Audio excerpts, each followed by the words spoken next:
ಪ್ರಿಯವಾದ ದೇವರ ಜನರೇ, ಈ ದಿನ ಮತ್ತೊಂದು ವಾರ್ತೆ. ಸ್ವಾಮಿ ನಮಗೆ ಹೊಸ ದಿನ, ಹೊಸ ಸಮಯವನ್ನು ಕೊಟ್ಟಿರುವುದರಿಂದ ಆತನಿಗೆ ಕೃತಜ್ಞತಾ ಸ್ತೋತ್ರವನ್ನು ಸಲ್ಲಿಸುತ್ತಾ ಆತನ ಆರಾಧನೆಯನ್ನು ಮಾಡೋಣ. ನಮ್ಮ ತಲೆಗಳನ್ನು ಬಾಗಿಸಿ ಆತನನ್ನು ಕೊಂಡಾಡುತ್ತಾ ಆತನ ಪ್ರಸನ್ನತೆಯನ್ನು ನಮ್ಮ ಮಧ್ಯದಲ್ಲಿ ಕೇಳೋಣ, ಪ್ರಾರ್ಥನೆ ಮಾಡೋಣ. Oh, come, let us sing for joy to the Lord. Let us shout joyfully to the rock of our salvation. Let us come before His presence with thanksgiving. Let us shout joyfully to Him with psalm. For the Lord is a great God and a great King above all gods. ತಂದೆ, ನೀನೇ ನಮ್ಮ ಕರ್ತನು, ನಮ್ಮ ದೇವರು, ನಮ್ಮ ಒಡೆಯನು. ನಿನ್ನ ನಾಮದಲ್ಲಿ ನಾವು ಈ ದಿನ ನಿನ್ನ ಹತ್ರದಲ್ಲಿ ಸೇರಿರುವಾಗ, ಯೆಹೋವನೇ, ಕ್ರಿಸ್ತ ಯೇಸುವಿನ ನಾಮದಲ್ಲಿ ನಮ್ಮೆಲ್ಲರನ್ನು ಸ್ವೀಕರಿಸಿಕೋ. ನಾವು ಸಲ್ಲಿಸುವ ಈ ಆರಾಧನೆಯನ್ನು ಸ್ವಾಮಿ ನೀನು ಸ್ವೀಕರಿಸಿಕೊಂಡು ಈ ಆರಾಧನೆ ಮುಖಾಂತರ ದೇವರೇ ನೀನೇ ಎಲ್ಲ ಘನತೆಯನ್ನು ಹೊಂದಿಕೊಳ್ಬೇಕಾಗಿ ಬೇಡ್ತಾ ಇದ್ದೇವೆ. ಮಾತುಗಳದ ಕರ್ತನೇ, ನಿನ್ನ ಪ್ರಿಯವಾದ ಮಕ್ಕಳಿಗೆ ನಿನ್ನ ವಾಕ್ಯವನ್ನು, ನಿನ್ನ ಆರಾಧನೆಯನ್ನು ಮಾಡುವಾಗ, ನಿನ್ನ ವಾಕ್ಯವನ್ನು ಕೇಳುವಾಗ ಕ್ರಿಸ್ತನೇ, ದೇವರಾತ್ಮನೇ, ನೀನೇ ನಿನ್ನ ಜನರಿಗೆ ಸ್ಪರ್ಶಿಸಿ ನಿನ್ನ ಜನರಿಗೆ ಬೇಕಾಗಿರುವಂಥ ಎಲ್ಲ ಥರದ ಆಶೀರ್ವಾದಗಳನ್ನು ನೀಡುತ್ತಾ ಸ್ವಾಮಿ ನೀನೇ ಇವರನ್ನು ಸಂಧಿಸಬೇಕಾಗಿ ಯೇಸುವಿನ ಪರಿಶುದ್ಧವಾದ ನಾಮದಲ್ಲಿ ಬೇಡಿ ಹೊಂದಿದ್ದೇವೆ ಸ್ವಾಮಿ, ಆಮೇನ್. ಪ್ರಿಯವಾದವರೇ, ನಾವು ದೇವರ ಪ್ರಸನ್ನತೆಯಲ್ಲಿ ಆತನನ್ನು ಆರಾಧಿಸುವಾಗ ಕೀರ್ತನೆಗಳಲ್ಲಿ 96ನೇ ಕೀರ್ತನೆ ಉತ್ತರ ಪ್ರತ್ಯುತ್ತರಕ್ಕಾಗಿ ಓದಿಕೊಳ್ಳೋಣ. We'll read Psalm 96 as responsive reading. भजन संहिता 96 अध्याय उत्तर प्रत्युत्तर के रूप में हम पढ़ेंगे. ನಾನು ಮೊದಲನೇ ವಚನ ಓದುವಾಗ ದಯವಿಟ್ಟು ನೀವು ಕೇಳಿಸಿಕೊಳ್ಳಿರಿ ಮತ್ತು ಎರಡನೇ ವಚನ ನೀವು ನನ್ನ ಜೊತೆಯಲ್ಲಿ ಓದ್ಕೊಳ್ಬೇಕಾಗಿ ನಿಮ್ಮಲ್ಲಿ ಕೇಳ್ಕೊಳ್ತಾ ಇದ್ದೇನೆ. 96ನೇ कीर्तने, भजन संहिता 96 अध्याय. यहोवा के लिए एक नया गीत गाओ, है सारी पृथ्वी के लोगों, यहोवा के लिए गाओ. यहोवा के लिए गाओ, उसके नाम को धन्य कहो. दिन दिन उसके किए हुए उद्धार का शुभ समाचार सुनाते रहो. अन्य जातियों में उसकी महिमा का और देश देश के लोगों में उसके आश्चर्य कर्म का वर्णन करो. क्योंकि यहोवा महान और अति स्तुति के योग्य है, वो तो सब देवताओं से अधिक भययोग्य है. क्योंकि देश देश के सब देवता तो मूर्ति ही है, परंतु यहोवा ही ने स्वर्ग को बनाया है. उसके चारों ओर विभव और ऐश्वर्य है, उसके पवित्र स्थान में सामर्थ और शोभा है. देश देश के कुलों, यहोवा का गुणानुवाद करो, यहोवा की महिमा और सामर्थ को मानो. यहोवा के नाम की ऐसी महिमा करो जो उसके योग्य है. बेंट लेकर उसके आंगनों में आओ. पवित्रता और शोभामान होकर यहोवा को दंडवत करो. है सारी पृथ्वी के लोगों, उसके सामने कांपते रहो. जाति जाति में कहो, यहोवा राजा हुआ है, और जगत ऐसा स्थिर है कि वह टलने का नहीं. वह देश देश के लोगों का न्याय सीधाई से करेगा. आकाश आनंद करे और पृथ्वी मगन हो. समुद्र और उसमें की सब वस्तुएं गरज उठे. मैदान और जो कुछ उसमें हैं वह प्रफुल्लित हो. उसी समय वन के सारे वृक्ष जय जयकार करेंगे. कोने वचन ಎಲ್ಲರೂ ಒಟ್ಟಾಗಿ ಓದ್ಕೊಳ್ಳೋಣ. यहोवा के सामने हो, क्योंकि वह आने वाला है, वह पृथ्वी का न्याय करने को आने वाला है. वह धर्म से जगत का और सच्चाई से देश देश के लोगों का न्याय करेगा. परमेश्वर इन वचनों को आशीषित करे, आमेन. ನಮ್ಮ ತಲೆಗಳನ್ನು ಬಾಗಿಸಿ ನಾವು ದೇವರ ಚರಣದಲ್ಲಿ ನಮ್ಮ ಪ್ರಾರ್ಥನೆ ಮಾಡೋಣ. ಪರಮ ಗುರುವೇ, ನಮ್ಮ ಒಡೆಯನೇ, ನಮ್ಮ ತಂದೆ, ನಮ್ಮ ದೇವರೇ, ನಿನಗೆ ಕೃತಜ್ಞತಾ ಸ್ತೋತ್ರಗಳನ್ನು ಸಲ್ಲಿಸ್ತೇವೆ.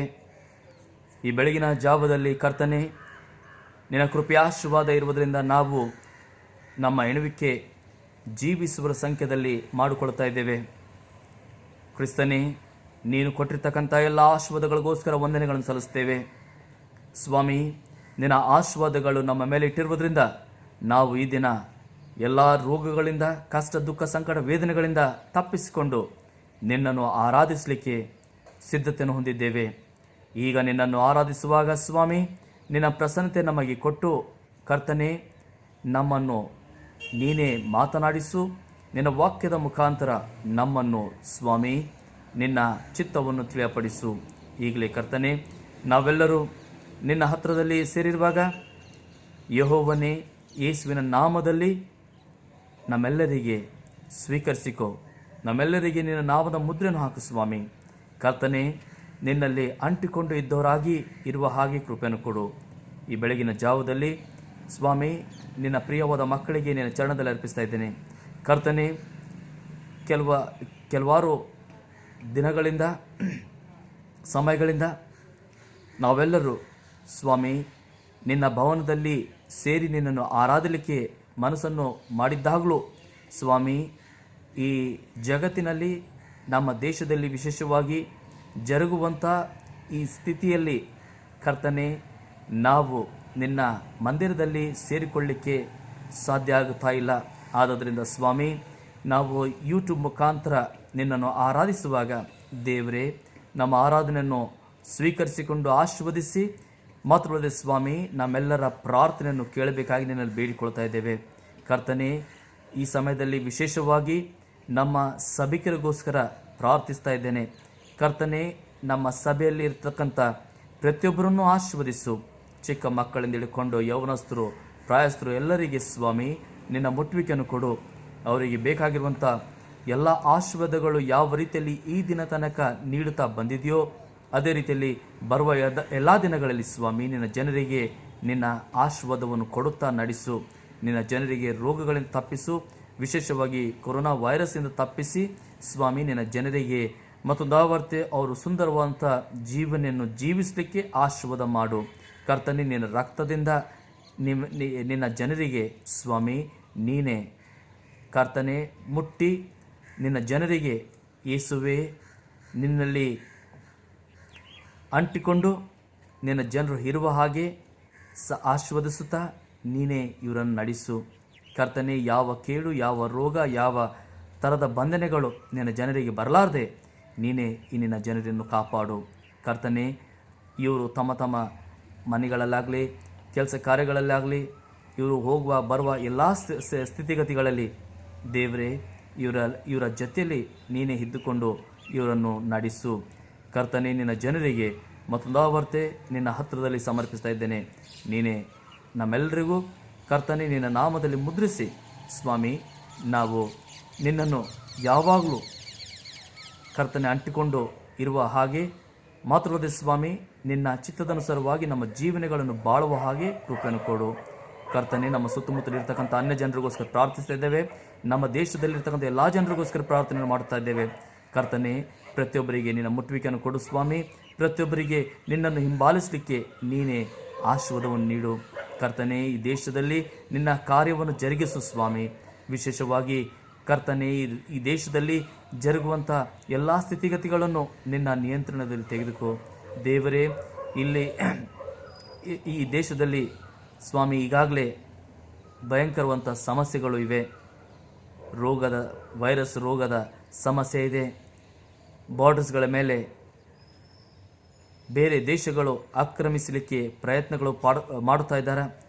ಕರ್ತನೆ, ಇವೆಲ್ಲ ಸ್ಥಿತಿಗತಿಗಳಲ್ಲಿ ಸ್ವಾಮಿ ನೀನೇ ನಮ್ಮ ದೇಶಕ್ಕೆ ಶಾಂತಿ, ಸಮಾಧಾನ, ಜಯವನ್ನು ಕೊಡುತ್ತಾ ಕರ್ತನೆ ಎಲ್ಲವನ್ನು ನಿನ್ನ ಚಿತ್ತದಲ್ಲಿ ನಡೆಸು. ಈ ದೇಶಕ್ಕೆ ಸುರಕ್ಷತೆ, ಭದ್ರತೆಯನ್ನು ಕೊಡು ಸ್ವಾಮಿ. ಈ ದೇಶದ ಎಲ್ಲ ಜನರಿಗೆ ಕರ್ತನೆ ನಿನ್ನ ಸುರಕ್ಷಾ ಕವಚವನ್ನು ಹಾಕಿ ನೀನೇ ಕಾಪಾಡು. ವಿಶೇಷವಾಗಿ ನಿನ್ನನ್ನು ಆರಾಧಿಸುವಂಥ, ನಿನ್ನ ಚರಣದಲ್ಲಿ ತಮ್ಮನ್ನು ತಾವು ಅರ್ಪಿಸಿರುವಂಥ ನಿನ್ನ ಜನರಿಗೋಸ್ಕರ ಪ್ರಾರ್ಥನೆ ಮಾಡುವಾಗ ಕರ್ತನೆ ಇವರನ್ನು ನಿನ್ನ ಸುರಕ್ಷಾ ಕವಚವನ್ನು ಒದಗಿಸಿ ನೀನೇ ಇವರನ್ನು ಬಲಪಡಿಸುತ್ತಾ ನಡೆಸು. ಸ್ತೋತ್ರಗಳನ್ನು ಹೇಳುತ್ತಾ ನಮ್ಮೆಲ್ಲರಿಗೆ ಪರಿಶುದ್ಧವಾದ ದೇವರ ಹಸ್ತದಲ್ಲಿ ಒಪ್ಪಿಸಿಕೊಡುತ್ತಾ ಈ ಪ್ರಾರ್ಥನೆ ನಮಗಾಗಿ ಪ್ರಾಣದಾನವನ್ನು ಕೊಟ್ಟು ಮೃತ್ಯುಂಜಯನಾಗಿರುವ ನಜರೇತನ ಯೇಸುವೆ ನಿನ್ನ ಪರಿಶುದ್ಧವಾದ ನಾಮದಲ್ಲಿ ಬೇಡಿ ಹೊಂದಿದ್ದೇವೆ ಸ್ವಾಮಿ, ಆಮೇನ್. ಪರಲೋಕ ಪ್ರಾರ್ಥನೆ ಹೇಳ್ಕೊಳ್ಳೋಣ. ಪರಲೋಕದ ನಮ್ಮ ತಂದೆ, ನಿನ್ನ ನಾಮ ಪ್ರಶಂಸೆಪಡಲಿ, ನಿನ್ನ ರಾಜ್ಯವು ಬರಲಿ, ನಿನ್ನ ಚಿತ್ತವು ಪರಲೋಕ ನೆರ ಪ್ರಕಾರ ಭೂಲೋಕದಲ್ಲಿ ನೆರವೇರಲಿ. ನಮ್ಮ ಅನುದಿನದ ಆಹಾರ ನಮಗೆ ದಯಪಾಲಿಸಿಕೊಡು. ನಮಗೆ ತಪ್ಪು ಶ್ರಮಿಸಂತೆ ನಮ್ಮ ತಪ್ಪನ್ನು ಕ್ಷಮಿಸು. ನಮ್ಮನ್ನು ಶೋಧನೆ ಸೇರಿಸುವಂತೆ ಕೇಡುಗಳನ್ನು ನಮ್ಮನ್ನು ತಪ್ಪಿಸು. ಯಾಕೆಂದರೆ ರಾಜ್ಯವು ಬಲವು ಮಹಿಮೆ ಸದಾಕಾಲ ನಿನ್ನವೇ ಸ್ವಾಮಿ, ಆಮೇನ್. ಪ್ರಿಯವಾದ ದೇವರ ಜನರೇ, ದೇವರ ವಾಕ್ಯಗಳನ್ನು ನಾವು ಧ್ಯಾನಕ್ಕೆ ತೆಗೆದುಕೊಳ್ಳೋಣ. ಹಳೆ ಒಡಂಬಡಿಕೆಯಲ್ಲಿ ನೆಹೆಮೀಯನ ಪುಸ್ತಕ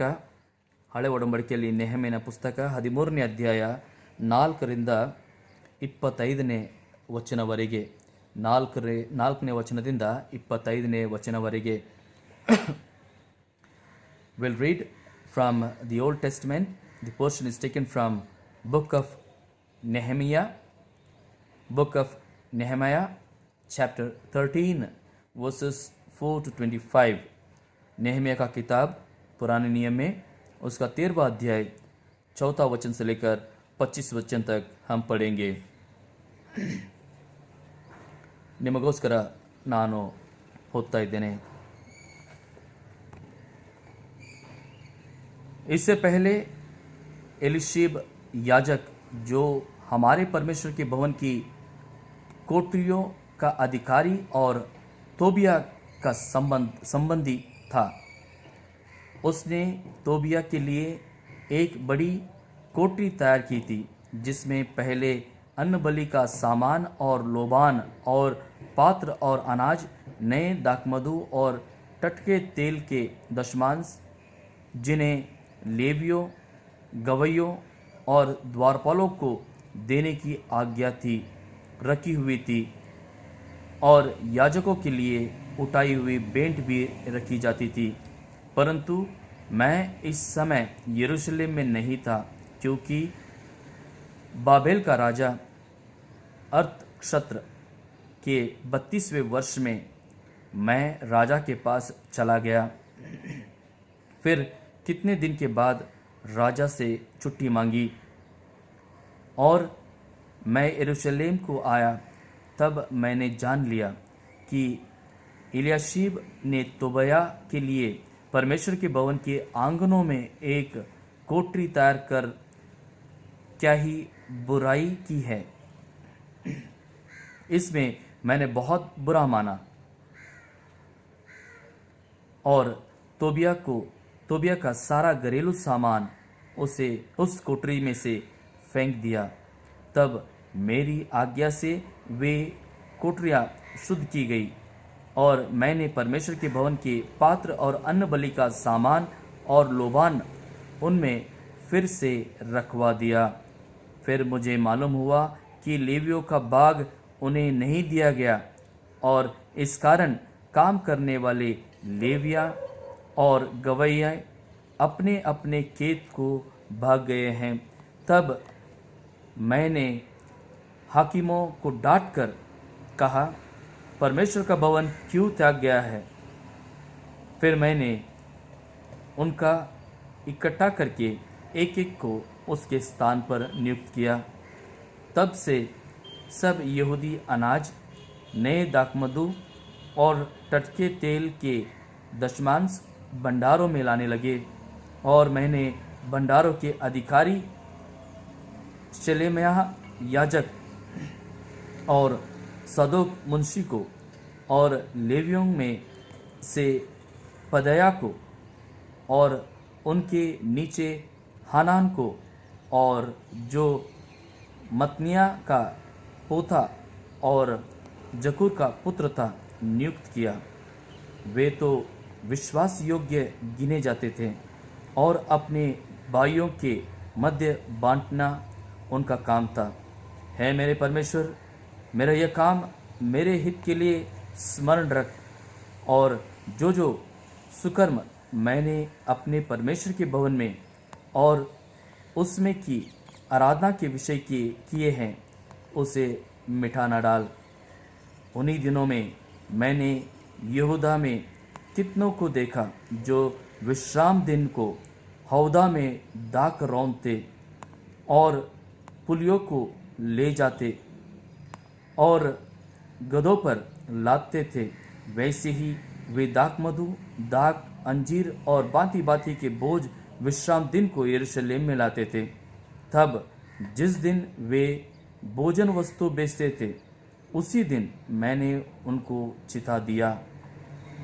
फिर उसमें सोरी लोग रहकर मछली और भांति भांति का सौदा ले आकर यहूदियों के हाथ यरूशलेम में विश्राम दिन को बेचा करते थे।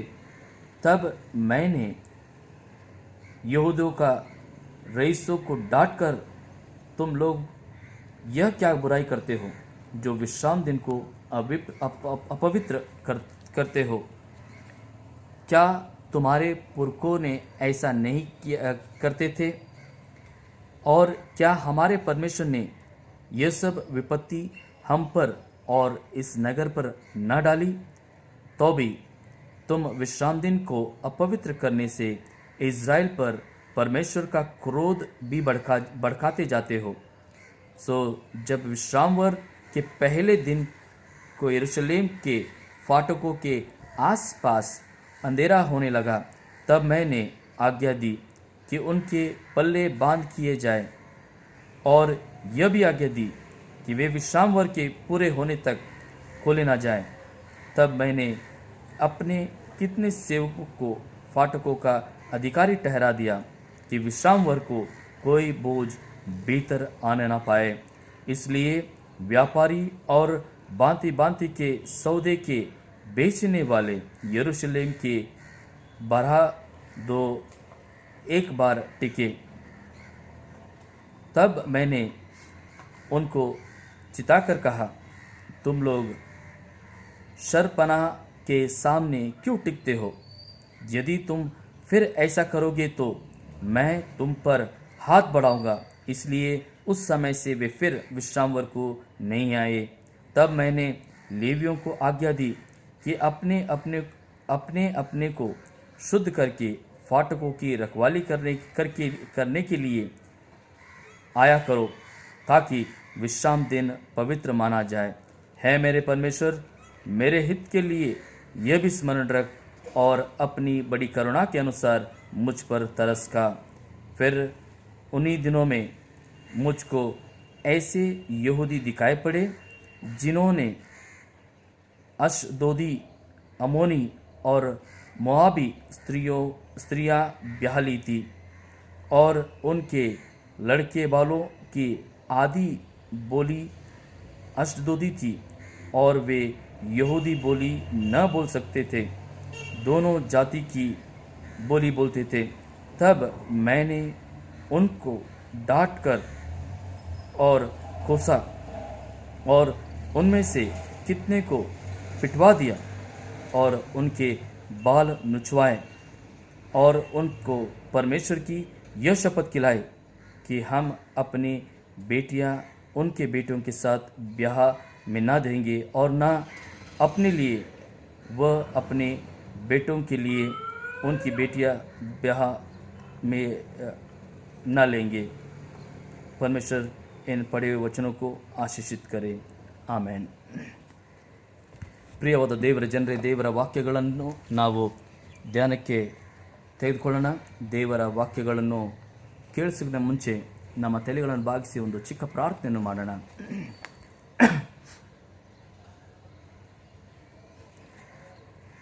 ಪ್ರೀತಿಯುಳ್ಳ ಯೇಸು ಸ್ವಾಮಿ, ಕ್ರಿಸ್ತ ಯೇಸುವಿನ ನಾಮದಲ್ಲಿ ಮತ್ತೊಂದು ಆವರ್ತಿ ನಿನಗೆ ಸ್ತೋತ್ರಗಳನ್ನು ಸಲ್ಲಿಸ್ತೇವೆ।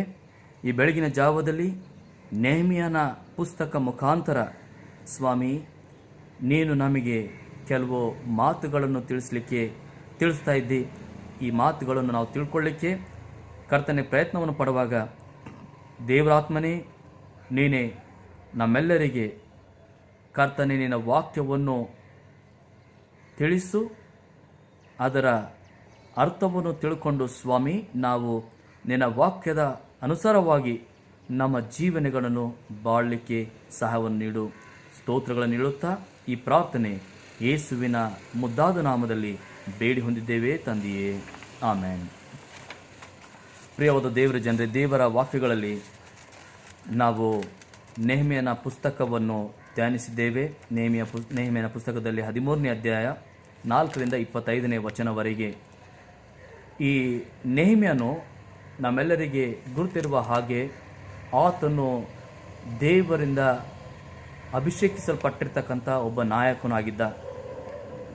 ಆತನಿಗೆ ಆತನ ಜನರು, ವಿಶೇಷವಾಗಿ ದೇವಸ್ಥಾನ, ಮಂದಿರ, ದೇವರ ಕಾರ್ಯವನ್ನು ಆತನು ಯಾವಾಗಲೂ ಉತ್ತಮವಾದ ರೀತಿಯಲ್ಲಿ ಜರುಗಬೇಕಾಗಿ ಬಯಸುವಂತವನಾಗಿದ್ದ. ಆದ್ದರಿಂದ ಆತನ ಸಮಯದಲ್ಲಿ ಹಾಳು ಬಿದ್ದಿರತಕ್ಕಂಥ ಆ ದೇವಸ್ಥಾನ ಮತ್ತು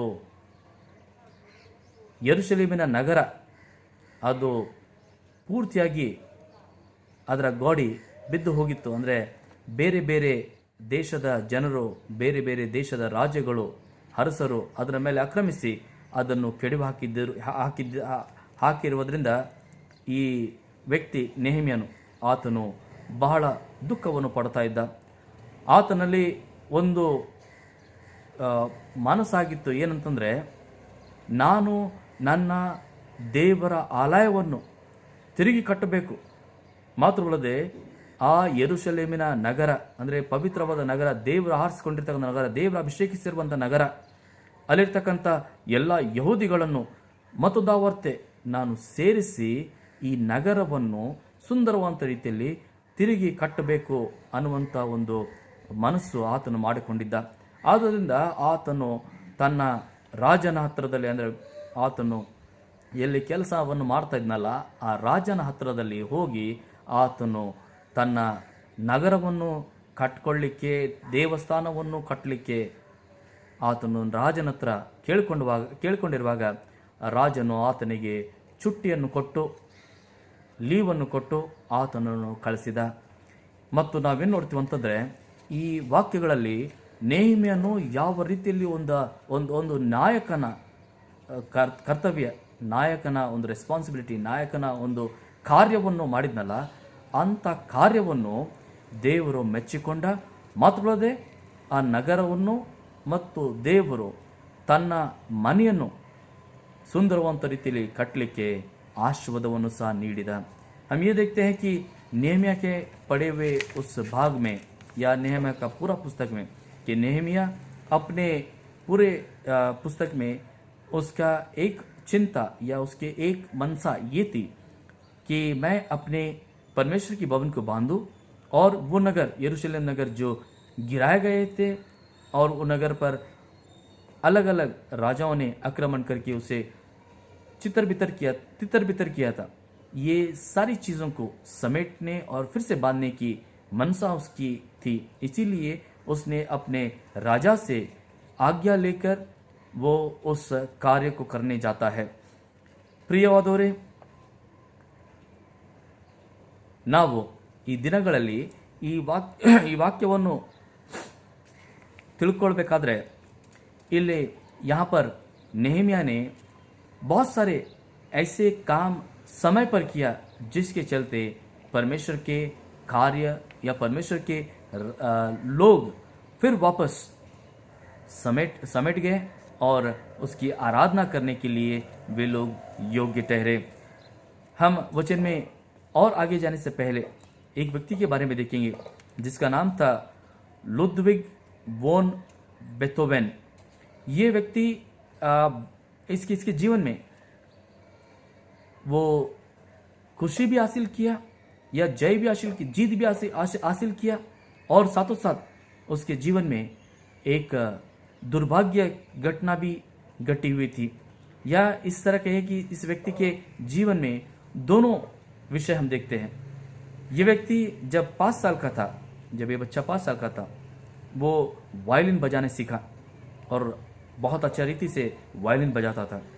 और 9 साल के उम्र में उसने बहुत सुंदर सुंदर गीतों का धुन तैयार करने लगा।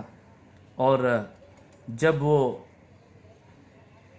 अपना जवानी में आया 20 साल के आसपास, तब तक बहुत ही प्रज्ञाति या बहुत ही नामचीन हो गया था उसके कला के लिए, उसके जो वायलिन, गिटार और धुन तैयार करना, तो इस व्यक्ति को बहुत प्रचलित व्यक्ति बन गया। लेकिन दुर्भाग्य ये थी कि ये जैसे 20 साल का हो गया, उसका सुनने की क्षमता कम होने लगी। जब 40 साल का हो गया तो लगभग उसका सुनने की क्षमता खत्म हो गई थी। और जब 50 साल का हुआ तो ये पूर्ण रीति से बहरा हो गया। और एक धुन रचने वाले को, वायलिन बजाने वाले को, गिटार बजाने वाले को, पियानो बजाने वाले को, जो कला आवाज से संबंधित है, उस कला को करने के लिए अब मुश्किलें इसके जीवन में आने लगी।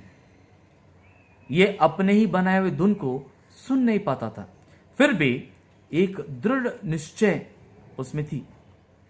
उसके चाहने वाले या उसके करीब के लोग कहते हैं कि वो हार नहीं माना। उस अवस्था में भी उसने बहुत अच्छी अच्छी धुनों को तैयार किया और वो हमेशा ये कहने लगा कि मैं मेरे जीवन को निचोड़कर आगे चलाऊंगा या आगे ले जाऊंगा। मैं अपने कामियों पर हार नहीं मानूंगा। मैं अपने कामियों पर हार नहीं मानूंगा। I will do something about it right now, right here.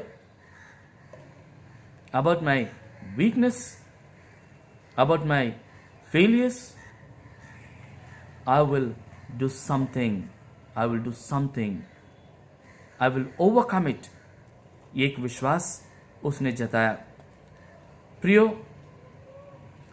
आज हमारे जीवन में अगर हम देखते हैं तो बहुत सारे समस्या हमारे जीवन में आती हैं, आ रही हैं या आने वाली है, या हमारे द्वार के बाहर रुककर हमारा द्वार खुलने का इंतजार में रहेगी। ऐसे समय में, ऐसे स्थिति में हम नेहमिया के गुणों को या इस व्यक्ति के गुणों को हम परखेंगे या जानेंगे। किस तरह विशेषकर नेहमिया किस तरह जब सारी स्थिति विकट हो गई, सारी स्थिति एक भयंकर रूप लेने लगी, तब नेहमिया किस तरह परमेश्वर के कार्यों को करने में सक्षम हुआ। देखिए, नेहमिया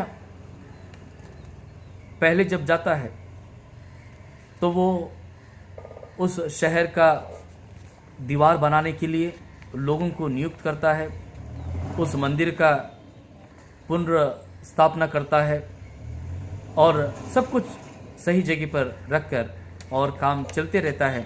तब वो वहाँ से वापस अपने राजा के पास चले जाता है, क्योंकि राजा से वादा किया था कि मैं जल्दी लौटूंगा। चले गया और काफ़ी दिनों के बाद वापस वो जब इस नगर में आता है या इस जो कार्य उसने प्रारंभ किया था वो कार्य को देखने जब भी आता है, तो वहाँ वो देखता है कि उसके कार्यों को पूर्ण रीति से लोगों ने उसे खत्म कर दिया था या रोक दिया था।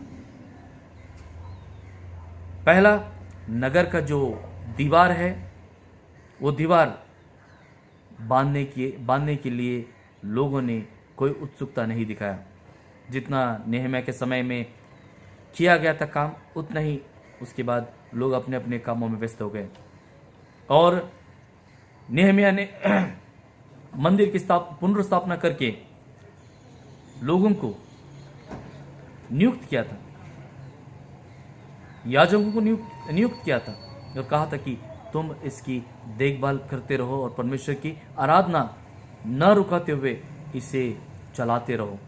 लेकिन आकर देखने के बाद उसे ये मालूम होता है कि परमेश्वर के मंदिर की स्थिति बहुत भयंकर हो चुकी है। लोग अब आराधना करने नहीं आ रहे हैं और जो याजक जिसका नाम इलियाशीब, ये याजक जिसके अधिकार में मंदिर था, जिसके अधिकार में और भी याजकों को रखा गया था, ये याजक, उसका रिश्तेदार जिसका नाम तोबिया था, जो अन्य जाति का था, वो परमेश्वर के करीब का नहीं था या परमेश्वर को जानता नहीं था, उस व्यक्ति को इसने बड़ा स्थान देकर परमेश्वर के मंदिर में रहने के लिए उसके लिए एक कोठरी, एक घर, एक रूम बनाया परमेश्वर की उस भवन के आंगनों में। और आराधना रुक गई, लोग वहाँ से निकल गए। अब उस मंदिर की स्थिति भयंकर। जिस रूम में या जिस कमरे में परमेश्वर को लाए हुए भेंट रखा जाता था और याजकों को देने वाले जो धान्य है, हर चीज जो रखा जाता था, स्टोर रूम, वो रूम को अब तोबिया के हवाले कर दिया गया था। तोबिया वहां पर रहने लगा था।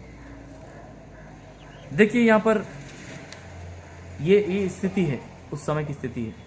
अगर हम देखें तो यहाँ पर 4-5 चीज जो वहां पर घटी, उसकी तुलना हम अपने जीवनों में अगर देखें तो पहला ये, मैं इस तरह कहूँगा कि तोबिया या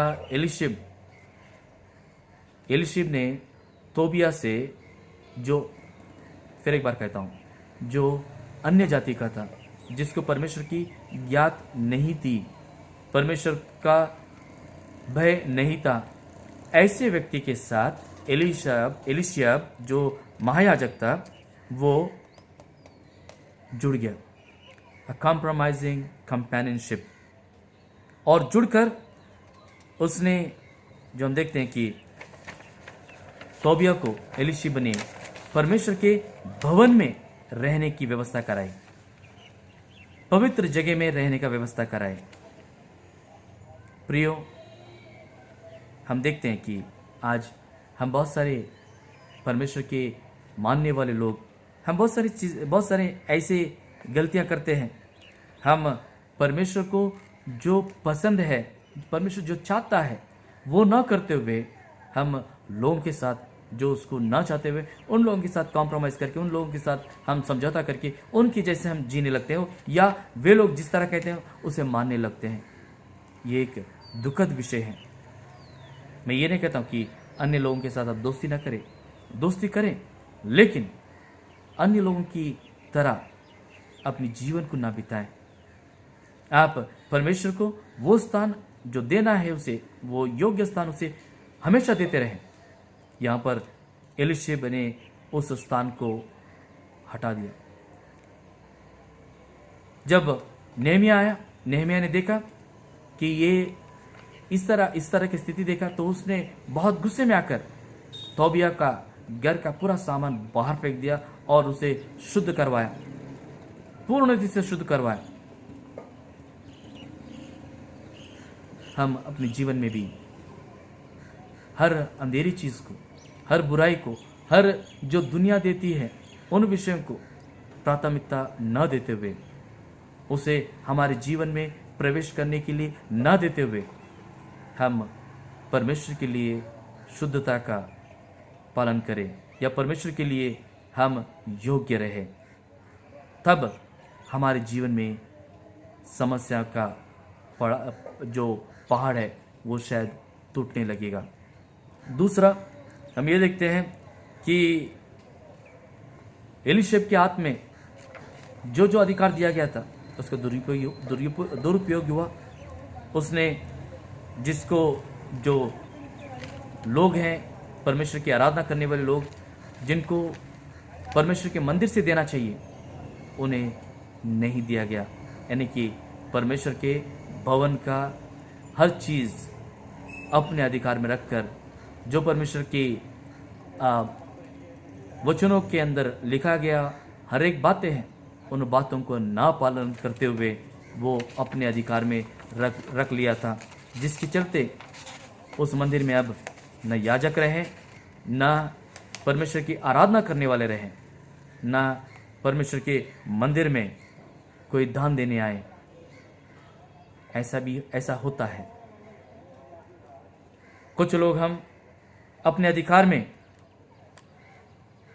परमेश्वर के हर विषय को, परमेश्वर के भवन के हर विषय को अपने अधिकार में रखते हैं, जिसे जो जाना है या उस विषय से या परमेश्वर के मंदिर से जो जाना है उसे हम रोकने की प्रयत्न करते हैं। जब हम रोकने की प्रयत्न करते हैं तो सच मानिए परमेश्वर की मंदिर फूलता नहीं है। परमेश्वर के मंदिर में परमेश्वर का अनुग्रह नहीं रहता। परमेश्वर ने जो जो कार्य आपको दिया है करने के लिए, उन सारी कार्यों को आप विश्वास योग्य बनकर करते रहें। अब यह ना सोचे कि कल क्या होगा, अगर मैं आज ये रोक लूंगा तो कल मैं सब कुछ संभालूंगा या सब कुछ चलाऊंगा। ऐसा हम ना सोचें। हम ये सोचें कि जो मेरे पास इस समय, जो परमेश्वर ने जो अधिकार मुझे दिया है, उस अधिकार को या जो कार्य करने को दिया है, उस कार्य को मैं भली भांति से करता रहूं। एक योग्य विश्वास उसके ऊपर रखना जरूरी है, जो नेहमिया ने आके उन्हें समझाया या उन्हें डांटा, उन्हें फटकारा और कहा कि ये रोकना गलत है।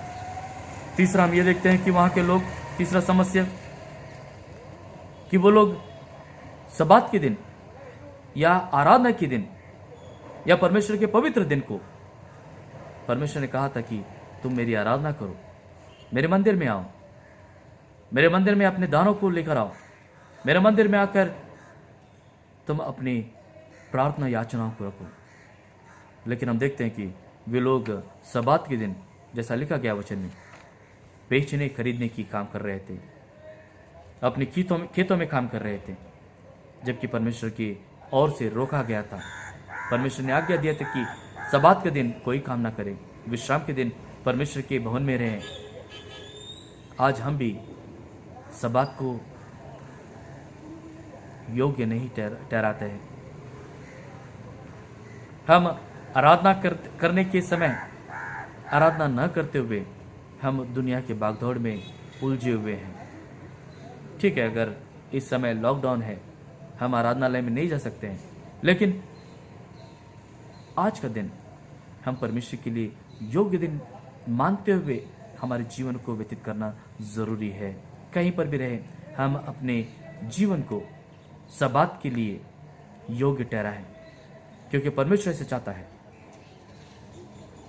प्रियो, यहाँ पर हम देखते हैं कि जब ऐसी स्थिति वहाँ पर उठी तो नेहमिया ने एक परमेश्वर का भय में चलने वाला, परमेश्वर के लिए हमेशा कार्य करने वाला विश्वास योग्य सेवक, उसने लोगों को डांटा, फटकारा, कुछ लोगों को पीटा, बोला कि ये गलत है, ये गलत है। परमेश्वर के मंदिर में तुम्हें रहना है। और जो बेचने खरीदने वाले जो बाहर के लोग थे, उनको शहर के बाहर ही उन्होंने रखा। तब जाकर वापस सब्बात को मान्यता मिलने लगी। देखिए, मैं ये 3-4 समस्या जो बता रहा हूँ, ये अक्सर हमसे होता है। हम दुनिया के लोगों के साथ में समझौता करते हुए जीते हैं, इसके लिए समस्या का उत्पन्न होता है ज़्यादा। दूसरा, हम परमेश्वर ने जो कार्य दिया है वो कार्य को न करते हुए अपने अधिकार चलाने देखते हैं, तो समस्या होती है, हमारे जीवन में आती है। और तीसरा, हम परमेश्वर के लिए योग्य कार्य, योग्य दिन जो परमेश्वर ने नियुक्त किया है उसे ना मानते हुए, परमेश्वर की आज्ञाओं को ना मानते हुए अपने जीवन जीने लगते हैं, तो हमारे जीवन में समस्या की उत्पन्न होती है, समस्या आकर खड़े होते हैं। और चौथा, हम ये देखते हैं कि परमेश्वर के वचनों के विरुद्ध जब हम जीवन जीते हैं, जैसे मान लीजिए यहाँ पर नेहमिया के समय ऐसा हुआ था कि जो परमेश्वर के भय में मानने वाले लोग अन्य जाति के बच्चों से अपने बच्चों का विवाह करवा रहे थे, यानी कि मिक्स मैरिज, जो परमेश्वर नहीं चाहता है, परमेश्वर नहीं चाहता है। ठीक है, हम आज की समस्या, आज के जो समय में हम इसे ज़्यादा मायने नहीं देते, या हम सोचते कि इससे क्या होता है, क्या फ़र्क गिरता है। अगर हम किसी अन्य देव देवताओं को मानने वाले से रिश्ता जोड़ लिए तो क्या फ़र्क पड़ता है। प्रियो, फर्क तभी नहीं पड़ेगा जब वो अन्य व्यक्ति तुम्हारे परमेश्वर की पास अपने जीवन को समर्पित करें। यदि वो अन्य व्यक्ति आकर तुम्हारे जीवन में तुम्हें परमेश्वर से दूर ले जाए तो फर्क पड़ता है। आप देख लीजिए, यदि आपके जीवन में परमेश्वर को न मानने वाले आपका पार्टनर है तो आपका जीवन को देख लीजिए, आपके जीवन में आने वाला समस्याओं को देखिए, आपके सामने पहाड़ों की तरह खड़ा रहेगा, हटने का नाम नहीं लेगा। आज परमेश्वर कहता है कि ये 3-4 चीजें हैं जो परमेश्वर कहता है कि ये चीजें नहीं होना है। नहम्याह ने इसे भी खंडित किया और लोगों को डांटा, फटकारा, और यहां तक कि इतना नहम्याह को गुस्सा था कि उनकी दाढ़ियों को वो नोचा, उनके बालों को खींचा, उतना तक भयंकर क्रोध, क्योंकि परमेश्वर इसे दूषित ठहराता है। परमेश्वर इससे मेहरबान नहीं होता। आप मानो या ना मानो, हमारा परमेश्वर जीवित परमेश्वर है, हमारा परमेश्वर कार्य रूपी परमेश्वर है, हमारा परमेश्वर वो आज भी जिंदा अपने लोगों को सुनने वाला, दर्शन देने वाला परमेश्वर है। आज अगर जो भी समस्याएं उत्पन्न हुई है तो इन सारी समस्याओं को आप बाइबल की नजर से देखिए। परमेश्वर जब जब क्रोधित होता है, जब जब परमेश्वर मनुष्य जाति को सही रास्ते पे लाना चाहता है तो ऐसी समस्या को उत्पन्न करता है, और वो भी इतना भयंकर कि मनुष्य के हाथ में उसका निवारण नहीं रहता, उस समस्या का निवारण नहीं रहता। आज हम बहुत तरक्की कर चुके हैं, विज्ञान बहुत आगे जा चुका है, एक छोटा सा वायरस को मारने की हमारी क्षमता नहीं है, सारी दुनिया में हमारी क्षमता नहीं है। प्रियो, हमारा परमेश्वर, हमारा प्रभु वो सामर्थ्यवान है। इन 4 चीजों को हम ध्यान दें, हमारे जीवन, हमारे हाथों से इन 4 चीजों को घटने से अगर हम रोकें तो निश्चित जो भी जीवन की समस्याएं हैं जो आती है वो परमेश्वर जैसा वचन में कहा है कि तुम्हें तुम्हारे ताकत के परे या तुम्हारे क्षमता के परे बाहर मैं नहीं दूंगा, वो समस्या नहीं दूंगा जो तुम्हारे ताकत के बाहर है, वो वेदनाएं नहीं दूंगा जो तुम नहीं सह सकते हो। आज अगर हम जिंदा है, जीवित है, चुस्त तंदुरुस्त है, खुशी से है, तो ये केवल उसकी अनुग्रह है। प्रियो, नहम्याह कहता है, नहम्याह के वचनों से अगर हम देखें तो नहम्याह कहता है कि मैं ऐसे करने वालों को डांटा, उनके ऊपर परमेश्वर की श्राप को मैं मांगा। लेकिन आज की दुनिया में, आज के समय में बहुत सारी अलग अलग विपत्तियों को हम देखते हैं, समस्या को हम देखते हैं। इन सारी समस्याओं को, इन सारी विपत्तियों को अगर हटाना है तो आज नहम्याह के जैसे कोई लीडर आपको मिलेगा नहीं। आपको सब आपके जैसा, आपकी सुविधा है, जैसा आपको अच्छा लगता है वैसे बोलने वाले मिलेंगे। आपको डांटना, फटकारना या आपको पीटने वाला परमेश्वर के लिए कोई नहीं है। लेकिन आज वो कार्य परमेश्वर स्वयं कर रहा है, स्वयं कर रहा है। उसके आज्ञाओं का विरुद्ध हम जाते हैं, उसके आज्ञाओं के विरुद्ध हम जाते हैं तो परमेश्वर नहीं छोड़ता। इसीलिए नहम्याह ने जो समस्याओं का समाधान लाया, वैसे हम आज प्रयत्न करें हमारे समस्या को समाधान करने में। उसने क्या किया कि उसने समस्या को देखा और उस समस्या को वहीं पर नहीं छोड़ा, उसको वो पूर्ण मन से उन समस्याओं को सुलझाने का प्रयत्न किया। और वो समस्या को सुलझाने में या उस समस्या का समाधान पाने में वो तात्कालीन टेम्पररी सोल्यूशन नहीं ढूंढा, परमानेंट सोल्यूशन ढूंढा। लोगों को सिखाया, लोगों को उसने उस मार्ग पर चलाने के लिए हाथ भी उठाया। तो हमें समस्याओं को समाधान करते समय समस्याओं को छुपाना नहीं है, उसे खत्म करना है। तो उसके लिए परमानेंट सॉल्यूशन, परमानेंट समाधान हमें परमेश्वर के सामने रखते हुए ढूंढना है। और जो निर्णय परमेश्वर के वचन अनुसार है वो निर्णय लेना है। भले वो निर्णय बहुत कठोर हो सकता है कि उस निर्णय के अनुसार हमारा बहुत कुछ चूक जाएगा या बहुत कुछ हम खो देंगे, लेकिन चिंता ना करें, जो आप परमेश्वर के लिए खोते हैं वो आप पाएंगे। आप सोचते रहेंगे कि मैं अगर दुनिया के लोगों के साथ उनके त्योहारों में, उनके हर एक विषय में मैं सहभागी नहीं होऊंगा तो लोग मेरे साथ नहीं रहेंगे। ऐसा नहीं होता।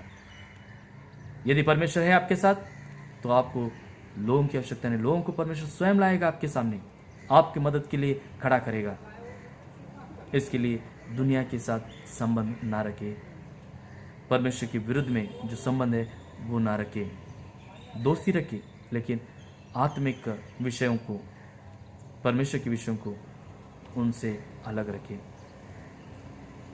और यदि आप परमेश्वर के कार्य में परमेश्वर ने आपको उपयोग कर रहा है तो आप संपूर्ण मन से उस कार्य को अच्छी रीति से निभाएं। ये ना देखें, ये ना सोचे कि लोग क्या सोचेंगे, कमेटी क्या सोचेगा, वो क्या सोचेगा, ये क्या सोचेगा। नहीं, जो हमारे नियम है, जो हमारे परमेश्वर ने दिया हुआ आज्ञाएं हैं, उन आज्ञाओं को और हमारे जो नियम हम लोगों ने तैयार किया हमारे अच्छाई के लिए, हमारी चर्च की उन्नति के लिए, उन नियमों का पालन करें और परमेश्वर के दिनों को या परमेश्वर के कार्यों को या परमेश्वर की आराधना को आप कभी ना चूकें। परमेश्वर की आराधना हमेशा करते रहें, विशेषकर सब्बात को उसकी आराधना लें, उसकी आराधना करते रहें।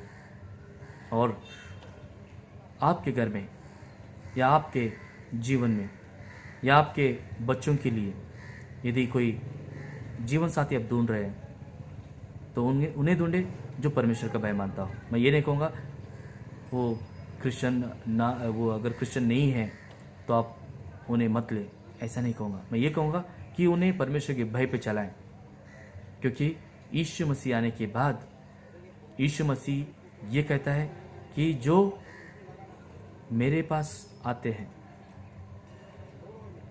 उसे मैं अपनाता हूँ। यीशु कहता है,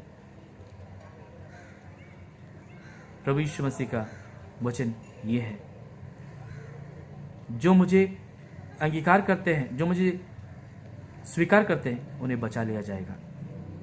उस चोर को याद करो जो यीशु मसीह के साथ सूली पर लटका था। उसने कहा कि प्रभु तेरे राज्य में मुझे याद कर, मुझे ले।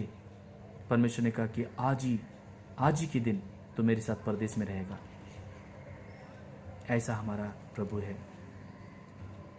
और प्रियो, आखिरी बात ये कहूँगा कि परमेश्वर के लोगों को या उनके विरुद्ध कभी ना जाए, तब हर समस्या का समाधान परमेश्वर देगा, समस्याओं का समाधान मिलेगा और आप एक जयवंत जीवन जी सकेंगे। आइए इस परमेश्वर को हम धन्यवाद करते हुए अपने जीवन को फिर एक बार उसके चरणों में अर्पण करेंगे। प्रार्थना करने से पहले मैं चाहूँगा कि आज जिनके बर्थडे से उनके लिए हम बर्थडे सॉन्ग गाकर परमेश्वर के आशीर्वाद पर मांगेंगे। और इस सप्ताह में जो वेडिंग एनिवर्सरीज मना रहे हैं उस परिवार को भी परमेश्वर के हाथों में समर्पित करेंगे और प्रार्थना करेंगे।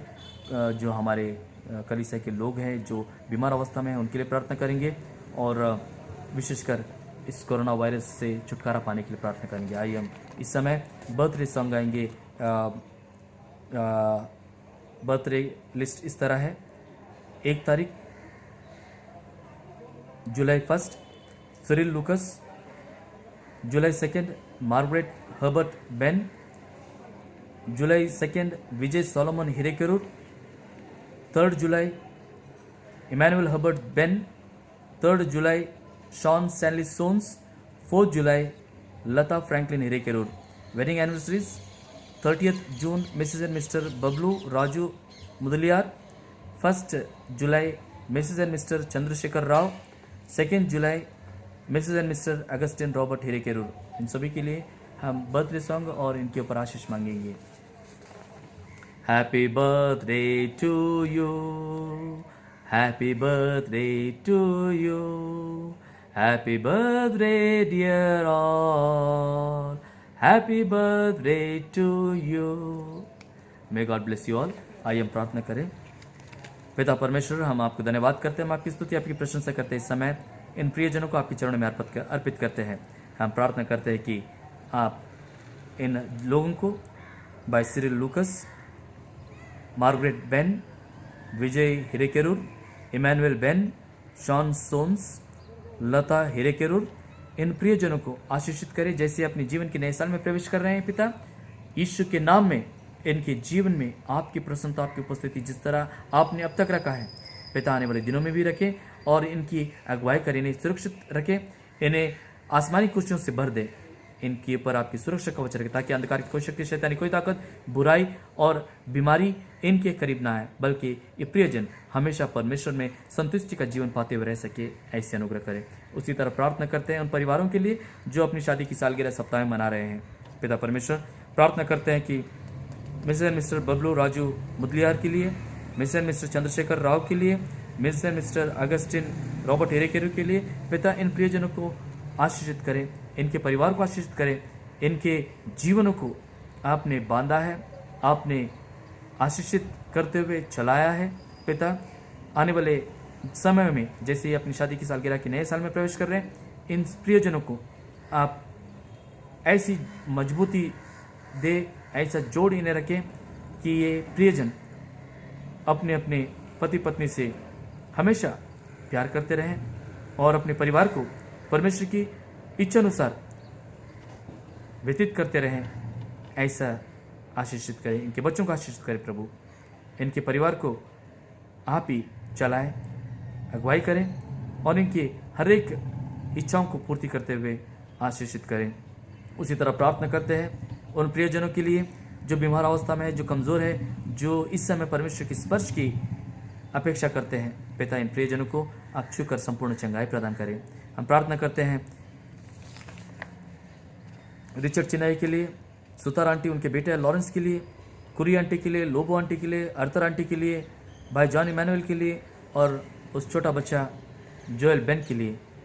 इन लोगों को पिता आप छूकर आपके घायल हाथों का स्पर्श करें, चंगाई दें और इन्हें ऐसा मौका दें कि फिर एक बार चुस्त तंदुरुस्त होकर परमेश्वर के बल पाकर जब आराधनालय खुलेगा, जब हम एक दूसरे के सामने मिलेंगे तो ये प्रियजन परमेश्वर के कार्यों की गवाही दे सके, ऐसी आशीषित करें।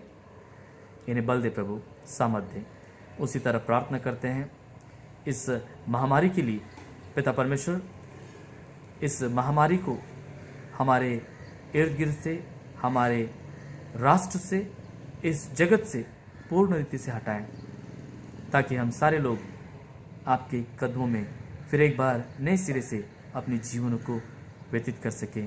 पिता, यदि हमने कोई गुनाह किया है, यदि तेरे लोगों ने तेरे विरुद्ध कुछ गुनाह किया है जिसके चलते ये महामारी इस जगत में फैली हुई है, पिता आपकी रचना यानी हम सब पिता आपसे विनती करते हैं कि हमें माफ़ कर, हमें फिर एक बार मौका दे कि हम परम प्रधान परमेश्वर के समक्षता में बिना कोई भय का,